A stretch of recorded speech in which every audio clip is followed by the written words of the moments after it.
Hello friends, welcome back to our channel. അങ്ങനെ Yang സിറ്റിയിലെ എല്ലാ പ്രോബ്ലംസും സോൾവ് ചെയ്ത് കിങ്ങും കൂട്ടറും തിരിച്ച് പാലസിലോട്ട് യാത്ര തിരിച്ചു. അവർ പണി കഴിപ്പിച്ച പുതിയ കനാലിൽ കൂടിയായിരുന്നു അവളുടെ യാത്ര. കനാലിന്റെ ഭംഗി ആസ്വദിച്ച് അവർ രണ്ടുപേരും അങ്ങനെ ഇരിക്കുമ്പോൾ നമ്മുടെ ഹീറോയിന്റെ ബാഗ് താഴെ വീഴുകയും അതിന്റെ ഉള്ളിൽ നിന്ന് തകിട് പോണക്ക് എന്തോ ഒരു സാധനം താഴെ വീണത് കണ്ട് നമ്മുടെ കിങ് ഇതെന്താന്ന് ചോദിച്ചപ്പോൾ, എനിക്കറിയില്ല, ഇത് ഞാൻ പുതിയതായി വാങ്ങിച്ച ബാഗാണ്, എൻ്റെ വീട്ടിൽ നിന്ന് ഞാൻ കൊണ്ടുവന്നതാണ്, ഇതെങ്ങനെ ഇതിനകത്ത് വന്നു എനിക്കറിയില്ല എന്ന് പറഞ്ഞുകൊണ്ടിരിക്കുകയാണ്.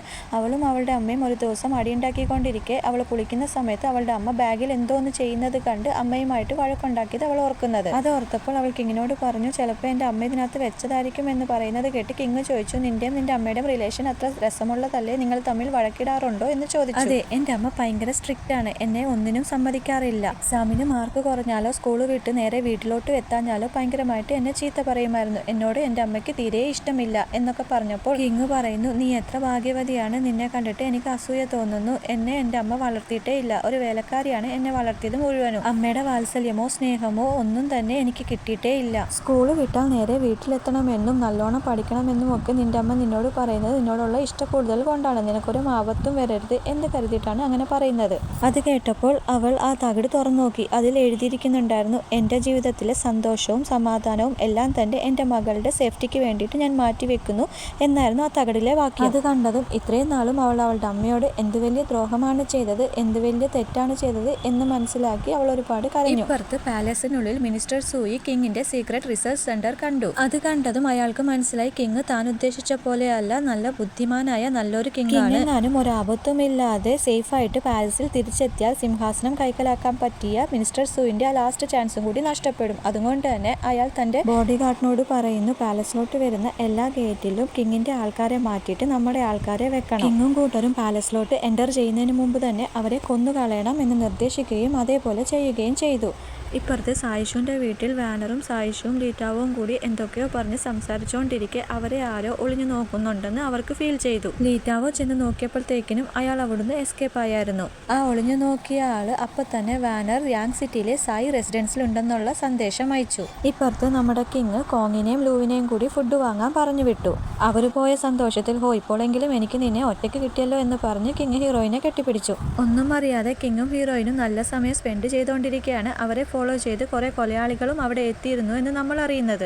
ശരിയായ സമയത്തിന് വേണ്ടിയിട്ട് അവർ അവിടെ എല്ലാം ഒളിച്ചിരിക്കുകയായിരുന്നു. ഒന്നും അറിയാതെ നമ്മുടെ കിങ്ങും ഹീറോയിനും രാത്രിയുടെ ഭംഗി ആസ്വദിച്ചുകൊണ്ടിരിക്കെ അവർ വരികയും അവിടെ വലിയൊരു ഫൈറ്റ് നടക്കുകയും ചെയ്തു. തനിക്ക് ഒറ്റയ്ക്ക് അവരെ എല്ലാവരെയും എതിർത്ത് നിൽക്കാൻ കഴിയില്ല എന്ന് മനസ്സിലാക്കിയ നമ്മുടെ കിങ് ആട്ടെ നമ്മുടെ ഹീറോയിനെയും കൊണ്ട് പുഴയിലോട്ട് എടുത്തു ചാടി. ലൂവും കോങ്ങും തിരിച്ചെത്തിയതും അവിടെ ഫൈറ്റ് നടന്നെന്നും മിനിസ്റ്റർ സൂവിന്റെ ആൾക്കാരായിരിക്കും മിക്കവാറും കിങ്ങിനെ കൊല്ലാൻ ശ്രമിച്ചത്, അതുകൊണ്ട് കിങ്ങിനെ എത്രയും പെട്ടെന്ന് കണ്ടുപിടിക്കണം എന്നവർ കരുതി. ഇപ്പുറത്ത് കൊലയാളികളിൽ നിന്നും സേഫായിട്ട് ഒളിഞ്ഞിരിക്കാൻ ഒരു സ്ഥലത്തിന് വേണ്ടിയിട്ട് ഓടിപ്പായുമ്പോഴാണ് കിങ് മറിഞ്ഞു വീഴുകയും കിങ്ങിന് കുത്തേറ്റ കാര്യം നമ്മുടെ ഹീറോയിൻ അറിയുകയും ചെയ്യുന്നത്. എങ്ങനെയൊക്കെയോ കിങ്ങിനെയും കൊണ്ട് അവൾ കാടിന്റെ നടുക്ക് ഒറ്റപ്പെട്ട് കിടക്കുന്ന ഒരു വീടിന് മുന്നിലെത്തി. അകത്ത് കയറി നോക്കിയപ്പോൾ ആരെയും കണ്ടില്ല. അതുകൊണ്ട് തന്നെ അവർ ഇന്നാ ദിവസം അവിടെ സ്പെൻഡ് ചെയ്യാം എന്ന് കരുതി അകത്ത് കയറി കിങ്ങിനെ കിടത്തിട്ട് കയ്യിലുള്ള ഒരേ ഒരു കാൻഡിൽ കത്തിച്ച് മുറിവ് നോക്കിയപ്പോഴാണ് നല്ല ആഴത്തിലുള്ള മുറിവാണ് അത്. തൽക്കാലത്തേക്ക് മുറിവിനിടാൻ പറ്റിയ ചെറിയൊരു മരുന്ന് അവളുടെ കയ്യിൽ ഉള്ളത് കൊണ്ട് തന്നെ അത് മുറിവുമേ ഇട്ടു. അവളുടെ സങ്കടം കണ്ടിട്ട് അവൻ അവളെ കെട്ടിപ്പിടിച്ചിട്ട് പറഞ്ഞു, നീ എൻ്റെ അടുത്ത് ഇരിക്കുകയാണെങ്കിൽ എനിക്ക് വേദന അറിയത്തില്ല എന്ന് പറഞ്ഞ് അവളെ ആശ്വസിപ്പിച്ചു.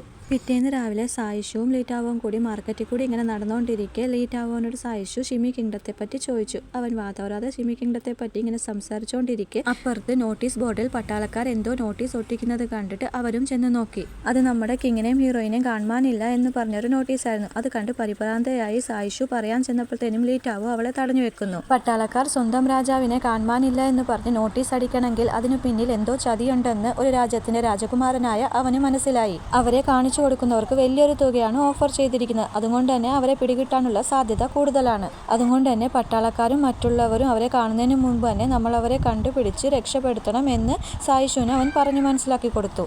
ഇപ്പുറത്ത് വേദന കൊണ്ട് പൊളയുന്ന കിങ്ങിന്റെ സൗണ്ട് കേട്ടിട്ടാണ് ഹീറോയിൻ ഉറക്കമെണീക്കുന്നത്.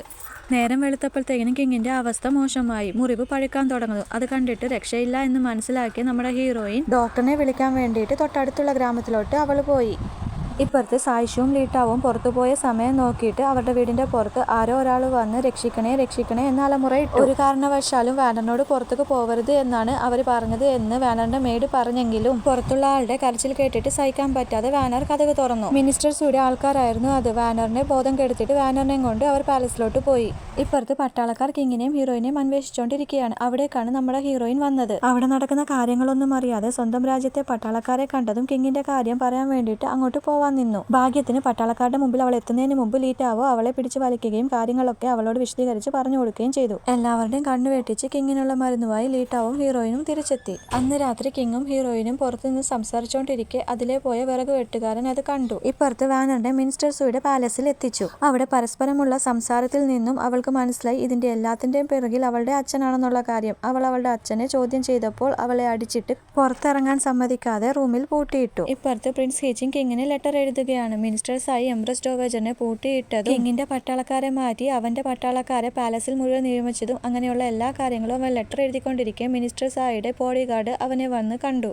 മിനിസ്റ്റർ സൂയിയെ കൊടുക്കാൻ വേണ്ടിയിട്ട് കിങ്ങും പ്രിൻസ് ഹീച്ചിങ്ങും കളിച്ച നാടകം പൊളിഞ്ഞെന്നും വാനർ തങ്ങളുടെ കസ്റ്റഡിയിലുണ്ടെന്നും പ്രിൻസ് ഹീച്ചിങ് തങ്ങൾ പറഞ്ഞത് അനുസരിച്ചില്ലാന്നുണ്ടെങ്കിൽ വാനറിനെ കൊല്ലാനും അവർ മടിക്കത്തില്ല എന്നും അവരെ പറഞ്ഞു ഭീഷണിപ്പെടുത്തി. ഒഴിഞ്ഞുകിടക്കുന്ന കോട്ടേജിൽ ആളെ കണ്ടിട്ട് അത് പട്ടാളക്കാർ അന്വേഷിക്കുന്ന ആളാവും എന്ന് കരുതി വിറകുപെട്ടുകാരൻ പട്ടാളക്കാരെയും കൊണ്ട് അങ്ങോട്ട് പോകുന്നത് ഭാഗ്യത്തിന് സായിഷു കണ്ടായിരുന്നു. ഷോർട്ട് കട്ടിലൂടെ പട്ടാളക്കാർ അവിടെ എത്തുന്നതിന് മുമ്പേ സായിഷു അവിടെ എത്തുകയും കിങ്ങിനെയും ഹീറോയിനെയും ഒളിപ്പിച്ചു വെക്കുകയും ചെയ്തു. പട്ടാളക്കാർ അവിടെ വന്ന് നോക്കിയതും കണ്ടത് സായിഷുവിനെയും ലീറ്റാവോനെയാണ്. അവർ അന്വേഷിക്കുന്ന ആൾക്കാർ അവരെന്ന് മനസ്സിലായി. എന്നിരുന്നാലും ഒഴിഞ്ഞുകിടക്കുന്ന ഒരു വീട്ടിൽ അവരെ കണ്ടതും അവരവിടെ എന്ത് ചെയ്യുന്നു എന്ന് അവർ ചോദിച്ചു. അപ്പോൾ ലീട്ടാവോ പറയുന്നു, ഞങ്ങൾ രണ്ടുപേരും പ്രേമിക്കുകയാണ്. പക്ഷെ ഇവളുടെ വീട്ടുകാർ ഭയങ്കര പണക്കാരാണ്. അതുകൊണ്ട് തന്നെ പാവപ്പെട്ടവനായ എനിക്ക് ഇവളെ തരാൻ അവർ വിസമ്മതിച്ചു. അതുകൊണ്ട് അവരുടെ കണ്ണു വെട്ടിച്ച് ഞങ്ങൾ ഓടിപ്പോന്നതാണ് എന്ന് പറഞ്ഞ് കൺവിൻസ് ചെയ്തു. ആ കഥ വിശ്വസിച്ച പട്ടാളക്കാര് ദേ ഇവരെ രണ്ടുപേരെയും എവിടെയും കണ്ട അപ്പൊ തന്നെ ഞങ്ങൾക്ക് റിപ്പോർട്ട് ചെയ്യണം എന്ന് പറഞ്ഞ് അവിടെ നിന്ന് പോവാൻ ഒരുങ്ങി. അവര് പുറത്തിറങ്ങിയപ്പോഴത്തേക്കും ദേ വരുന്നു ലൂവും കോങ്ങും. നിങ്ങൾ രണ്ടുപേരെ ഇവിടെ ഉള്ളൂ എന്ന് പറഞ്ഞിട്ട് ഇവരാരാ എന്ന് പട്ടാളക്കാർ ചോദിച്ചപ്പോൾ ലൂ എന്തെങ്കിലും പറയുന്നതിന് മുമ്പ് തന്നെ ലീട്ടാവോ സായിഷുവിനെ കെട്ടിപ്പിടിച്ചിട്ട് ഇവളെ കൊണ്ടുപോവാനാ നിങ്ങൾ വന്നത് എന്ന് എനിക്ക് മനസ്സിലായി. ഇവളെ ഒരിക്കലും ഞാൻ നിങ്ങൾക്ക് വിട്ടുതരില്ല. ഞങ്ങൾ പരസ്പരം ഒരുപാട് സ്നേഹിക്കുന്നുണ്ട്. ഞങ്ങളെ വേർപിരിക്കാൻ നിങ്ങൾക്ക് കഴിയില്ല എന്ന് അവൻ പറഞ്ഞപ്പോൾ ലൂവിന് കാര്യങ്ങൾ ഏകദേശം പിടികിട്ടി. നീ എന്തൊക്കെ ചെയ്താലും ഇന്ന് ഞങ്ങൾ ഞങ്ങളുടെ മേഡത്തിനെ കൊണ്ടേ പോവുള്ളൂ എന്ന് ലൂവും അവരുടെ കൂടെ ആക്ട് ചെയ്തു. പട്ടാളക്കാർ ഇടപെട്ടിട്ട് അവർ പ്രായപൂർത്തിയായ ആൾക്കാരാണ്. അവർക്ക് ഒരുമിച്ച് ജീവിക്കാനുള്ള അവകാശമുണ്ട്. നിങ്ങൾ വേഗം ഇവിടുന്ന് സ്ഥലം കാലിയാക്കിയില്ലെങ്കിൽ നിങ്ങളെ ഞാൻ അറസ്റ്റ് ചെയ്യും എന്ന് പറഞ്ഞ് ലൂവിനെയും കോങ്ങിനെയും അവിടെ നിന്ന് പറഞ്ഞു വിട്ടു. അങ്ങനെ പട്ടാളക്കാരെല്ലാവരും പോയ ശേഷം എല്ലാവരും തിരിച്ചു വരികയും കിങ്ങിന് പ്രിൻസ് ഹീച്ചിങ് കൊടുത്തുവിട്ട ഒരു നോട്ട് കൊടുക്കുകയും ചെയ്തു. ഇവിടെ എല്ലാ പ്രശ്നങ്ങളും സോൾവായി വേഗം തന്നെ പാലസിലോട്ട് തിരിച്ചു വരിക എന്ന് പറഞ്ഞായിരുന്നു പ്രിൻസ് ഹീച്ചിങ് അറിയിച്ചത്. അപ്പോൾ സായിഷുവും ലീറ്റാവും പറയുന്നു, നിങ്ങൾ പറയുന്ന പോലുള്ള കാര്യങ്ങൾ പാലസിലോട്ട് പോകുന്ന വഴിയിലുള്ള എല്ലാ ഗ്രാമത്തിന്റെയും എൻട്രൻസിൽ അവർ അവരുടെ പട്ടാളക്കാരെ നിയമിച്ചിട്ടുണ്ട്. കിങ്ങിനെയും ഹീറോയിനെയും കണ്ടപാടെ അവർ പിടിക്കും. അവരുടെ കണ്ണു വെട്ടിച്ചിട്ട് പാലസിൽ എത്തുക എന്നുള്ളത് വളരെ ബുദ്ധിമുട്ടുള്ള കാര്യമാണ് എന്ന് സായിഷു പറഞ്ഞു.